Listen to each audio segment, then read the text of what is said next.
Stray dog dito sa amin to. Ilang beses ko na siya nakikita. Kaya niya ipagkain ng ano. Come on, come on.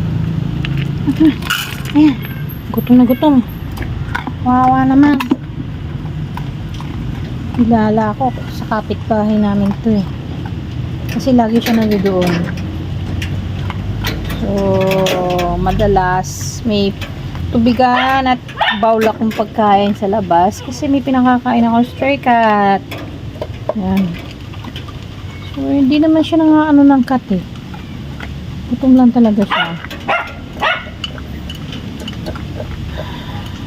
Kaawa naman. So, ito nga yung dog na nakikita ko noon na nakakulong. Baka siya nga. Ito na gutom mo. Kailang takal na ako.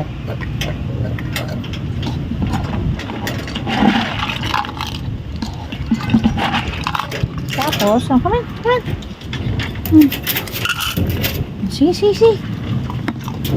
Ito na gutom ah. So, yan. Oo, may aso daddy. Sige. Teka. Let. Siguro nakalimang takal na ako. Hindi pa rin siya tapos. Kan kong pinakakain. Kat na pinakakain ko.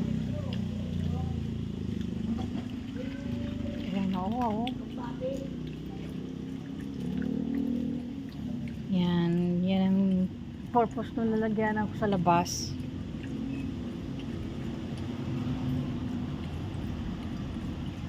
Yung kapitbahay. Hindi rin. Kala ko yung kapitbahay. Kasi yung kuting, yung inahin na mamakat. Laki pala to. Yung na-deadball yung mga kuting niya. Kagabi buhay pa eh. Ngayon nakita ko na lang nakahindusay. Yung itim, nakabalibag. I guess sa tingin ko may paasong bumalibag doon.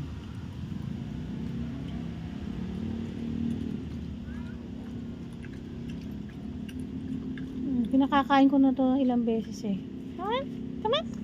Ha? Oh, come on. Gutom pa? Sige na. Kain pa. Habang natsetsempuhan mo ako. Hindi ako lagi sa labas eh. So yan. Gutom pa siya oh. Wawa naman. Pinabayaan na ng amo.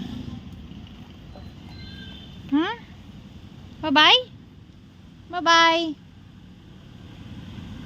Hindi siya papunta oh. So taga dun siya. Bye-bye. Pusa ko. Iyak ng iyak. Kasi nga walang pumupunta sa kanyang kuting. Makaawa naman nagtsatsagang magbuhay ng kuting eh. Nailan siya makakabuhay ng kuting. Kaya tawag niya. Walang tumalapit sa kanya. Ano anak? Ha? Ayun yung anak niya. Oo. Nakuha ko na yung isa eh. Dito ko nakita. Ayun yung isa. Ayun o. Nasa lapag. Ayun o. Yung itim. Yung isa wala eh. So yan. Natawag niya. Oo. Tinatawag niya. 3. Nain sana siya makakabuhay. Oh, ito yung mga pinakakain ko. Yan o. Yan. Lahat sila may collar. Natawag niya. Walang malapit. Hinihintay ko yung kapitbahay para makuha ko yung patay na kuting. Nakuha ko na yung isa. Pangatlo na lang. Hindi ko alam nasaan.